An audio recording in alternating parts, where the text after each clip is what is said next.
Shqiptarë nga gjithë bota ka nisur të mblidhen para Asamblesë së Përgjithshme të Këshillit të Evropës në Strasburg. Aty ku do të protestohet në mbështetje të ish-krerëve të UÇK-s që bombahen në Hag.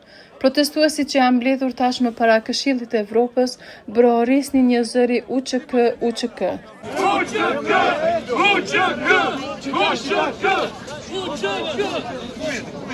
Pas Prishtinës, Hagës dhe Tiranës, kjo protestë radhës zhvillohet në Strasburg, derisa pritet të ketë pasuese edhe në Maqedoninë e Veriut, por jo edhe në Lugin të Preshevës, shkak i mundësisë së incidenteve e arrestimeve nga policia serbe.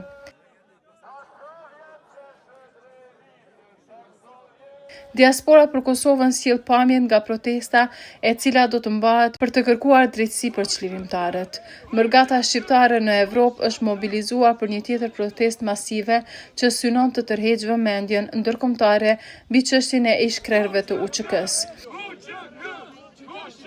Ali Ahmeti, lideri i BDI-s në Maqedoninë e Veriut, ka shprehur sot mbështetjen e tij të plotë për bashkëkombësit që do të protestojnë në Strasburg përpara Asamblesë Parlamentare të Këshillit të Evropës për padrejtësi ndaj ish-krerëve të UÇK-s.